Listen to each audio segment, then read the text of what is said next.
Bonjour à tous et bienvenue sur la chaîne YouTube PowerCamp. Aujourd'hui, on va faire une petite vidéo haltéro destinée à la position de départ sur les mouvements d'haltéro, l'arraché, l'épaulé, évidemment sur les mouvements de tirage aussi, et plus particulièrement comment fixer le dos et comment bien se placer pour effectuer des tirages qui soient les plus efficaces.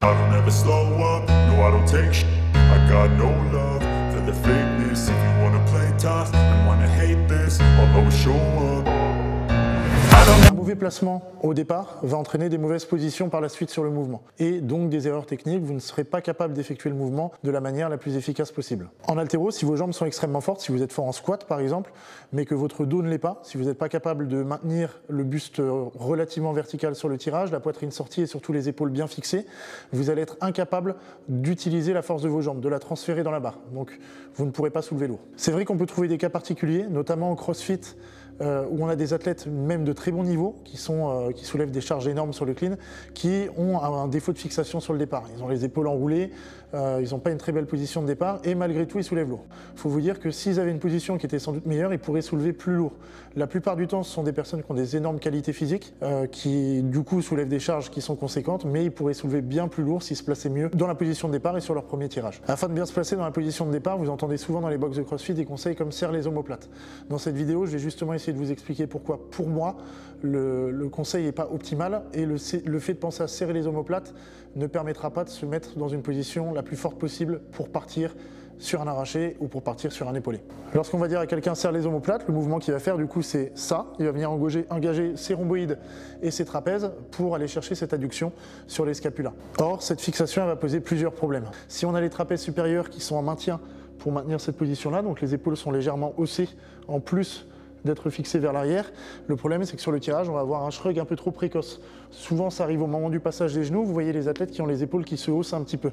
Avec cette fixation, c'est des petits groupes musculaires qui vont entrer en jeu aussi pour maintenir la position. Donc encore une fois, les rhomboïdes, les trapèzes, ce qui fait qu'il y aura plus de chances de se crisper sur le mouvement pour essayer de maintenir cette position-là. Vu qu'on essaye à fond de venir serrer les omoplates et de maintenir, il y a une crispation qui va se créer et ça va se créer au niveau des bras. La barre va s'éloigner aussi parce qu'il n'y a aucun des muscles de fixation qui va permettre ce mouvement-là après le passage des genoux pour garder la barre proche.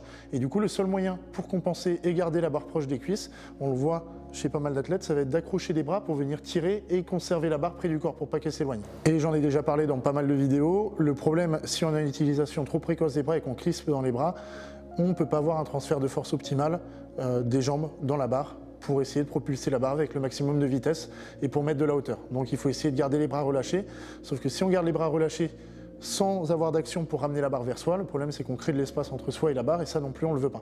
Du coup, comment faire? Donc c'est le but de cette vidéo, c'est vous expliquer un petit peu ma vision des choses sur la fixation en position de départ avec l'utilisation d'un muscle principalement qui est le grand dorsal. Le grand dorsal, c'est le plus grand et le plus large muscle de notre corps. Il part du bassin et il vient s'accrocher sur l'humérus, l'os du bras. Et il permet, entre autres, la rétropulsion du bras, donc ce mouvement-là, et il permet l'abaissement de la scapula, le fait de garder l'épaule basse. Et comme j'ai dit juste avant, chez la plupart des athlètes, au moment de la fixation, on voit que les épaules sont un petit peu haussées et pas du tout abaissées justement. On n'a pas un abaissement des scapulas. Alors que ce qu'on veut pour être sur une contraction maximale du grand dorsal, un raccourcissement maximal du muscle, ça va être justement d'essayer de venir abaisser l'épaule au maximum sur le tirage. Le grand dorsal, il permet le mouvement de press-back. Donc vous êtes habitué en crossfit, notamment en gymnastique, avec ce mouvement-là. Le grand dorsal, il va vous permettre de repousser contre la barre, donc pousser la barre vers le bas, et ce qui vous permet de basculer le corps vers l'arrière, et plus facile de monter les pieds pour aller chercher le dos sous barre. Donc sur les autres mouvements de gym, il est utile aussi ce mouvement de press-back. Et c'est du coup ce mouvement qui va permettre de garder la barre proche des cuisses. Lorsque vous allez tirer, du coup, si le poids est bien sur l'avant du pied et les épaules devant la barre, si le grand dorsal est relâché, vous allez avoir la barre qui traîne devant. Donc là, on vient pareil chercher ce mouvement de press-back, et c'est ce press-back qui va permettre de garder la barre proche des cuisses. Donc les bras restent tendus et le grand dorsal est responsable pour amener la barre dans les hanches. A l'inverse, si le grand dorsal est relâché et qu'on a les épaules hautes, le plus souvent pour garder la barre proche, le réflexe qu'on va avoir, ça va être d'accrocher un peu des bras pour la ramener dans les hanches. Si l'athlète n'utilise pas le grand dorsal, du coup, il va utiliser ses membres supérieurs pour ramener la barre aux hanches. Il y aura une crispation et c'est un peu symptomatique des personnes qui ont du mal à accélérer la barre après les genoux. Si votre premier tirage, vous le trouvez impeccable, mais qu'après les genoux, vous n'êtes pas capable de générer une réelle accélération, vous avez un problème de lenteur au moment de l'extension, ça peut venir de là, vous n'arrivez pas du coup à transférer la force de vos jambes et de vos extenseurs de hanches, donc fessiers, ischio, au moment du redressement, vous n'arrivez pas à le transférer dans la barre parce que vous êtes trop crispé des bras. A l'inverse, je vais vous donner les différents points qu'on essaye de rechercher sur le premier tirage sur la position de départ lorsqu'un athlète performe un mouvement d'haltéro. On veut que l'athlète ait le menton levé, qu'il regarde droit devant lui, qu'il ait la poitrine ouverte au maximum. Donc quand j'ai des débutants, j'essaie de leur dire s'ils ont une marque sur leur t-shirt, par exemple un gros Nike au milieu de la poitrine, essaye de le montrer à la personne qui est en face de toi dans la position de départ, donc poitrine sortie au maximum. Les scapulas, donc les omoplates doivent être abaissées et rétractées, donc on essaie d'avoir les omoplates, les épaules basses et vers l'arrière. On garde le poids du corps sur l'avant du pied, les épaules sont donc au-dessus de la barre, voire légèrement devant. Le grand dorsal et toute la musculature du haut du dos sont engagés pour garder la barre proche du corps. Le poids du corps milieu, voire avant du pied. Une fois qu'on a pris cette position de départ, on vient prendre une inspiration dans les abdos en essayant de gonfler à 360 degrés tout le buste pour essayer de créer un caisson de stabilité. Et après, on peut essayer de décoller la barre du sol sans mettre d'à-coups, à la force des jambes. Donc au départ, ça doit être les jambes qui poussent, l'axe du dos ne doit pas changer. Vous ne devez pas avoir les fesses qui décollent complètement. Il faut résister. Si les 10 premiers centimètres de tirage sont durs, c'est pas grave. La première phase, le premier tirage, c'est une phase de positionnement pour arriver au genou dans une bonne position pour accélérer ensuite. Si le premier tirage est dur, c'est pas problématique. À l'inverse, s'il est trop facile, c'est sans doute que vous avez pris une position trop feignante et malheureusement, ça va vous rattraper plus tard sur le mouvement. Avec certains athlètes, il va peut-être y avoir un problème de posture ou de raideur. Si l'athlète n'est pas assez mobile pour prendre les bonnes positions sur le tirage, en partant du sol, vous pouvez le faire avec un départ des blocs. Donc vous faites partir au-dessus du genou. Au-dessus du genou, ça va être beaucoup plus facile pour un athlète raide de venir sortir la poitrine et fixer les épaules. Et petit à petit, on va diminuer la hauteur de la position de départ pour essayer de se rapprocher du sol. A l'inverse, chez un athlète qui est très mobile et qui veut bosser sur cette position de départ, on peut bosser sur du départ déficit. Donc les pieds sont surélevés, on part en gros comme si la barre était plus basse. Si vous avez l'impression que votre dos est trop faible pour vous mettre dans cette position, ou simplement si vous n'avez pas la conscience corporelle pour essayer de ressentir comment vous placer, je vais vous conseiller 3 exercices type bodybuilding qui peuvent être extrêmement utiles pour comprendre la position dans laquelle on doit se mettre au départ, comprendre l'action du grand dorsal et surtout renforcer les groupes musculaires qui vont être responsables du maintien de la position des épaules et du haut du dos sur le premier tirage. Premier mouvement de renfort du coup qu'on peut mettre en place, soit en fin de séance, donc à vocation vraiment muscu, soit, et je le trouve hyper intéressant pour ça, à l'échauffement pour venir activer le grand dorsal et ressentir la contraction. Donc vous avez des élastiques dans vos box qui sont classiques. Moi j'aime bien ceux-là qui sont des élastiques MyProtein, simplement parce qu'il y a les poignets qui permettent de coulisser, on peut s'accrocher, donc c'est un peu plus confortable sur la position. Et si on met les mains droites dans cette position-là, ça reproduit la prise sur une barre. Donc de là, vous allez pouvoir vous reculer par rapport à la barre et juste aller chercher du press back. Vous sortez la poitrine, vous ne laissez pas les épaules hautes, vous venez abaisser les épaules, les ramener vers l'arrière, et ensuite aller chercher ce mouvement de press back.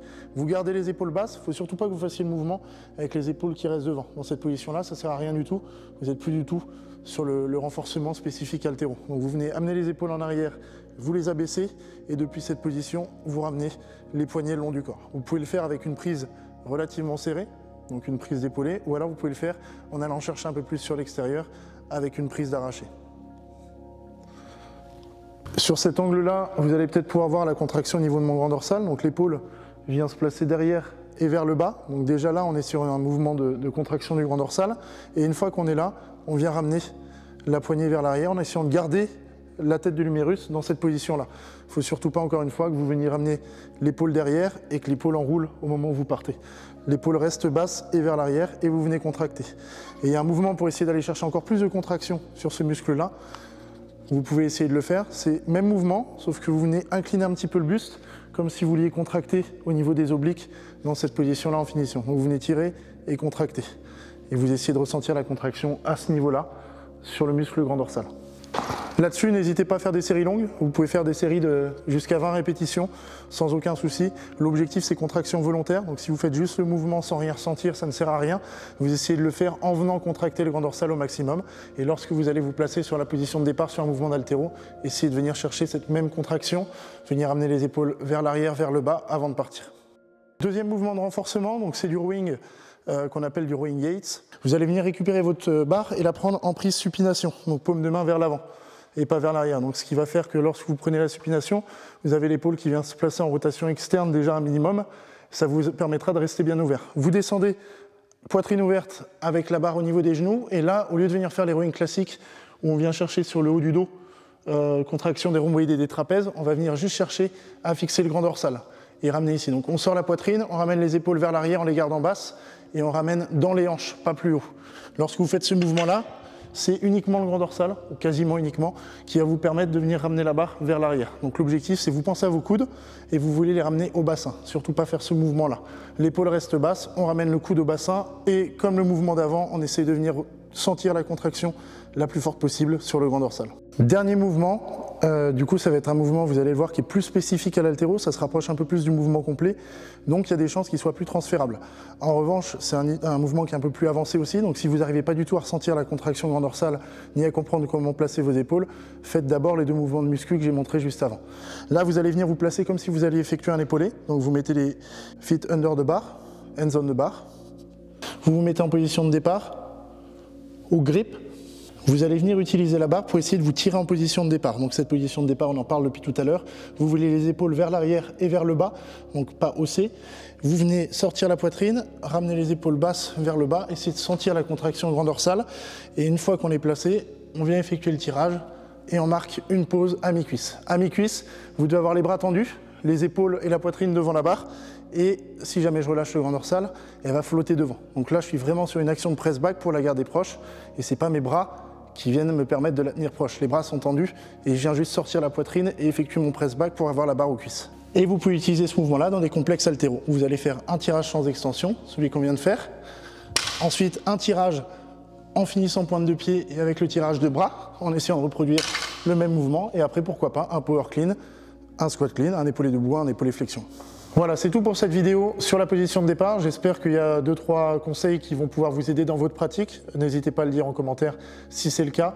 Vous pouvez aussi me suggérer d'autres idées de vidéos sur des défauts courants, sur des positions, sur mes points de vue. Dans tous les cas, je vous souhaite bon courage dans votre pratique et on se croise bientôt sous les barres.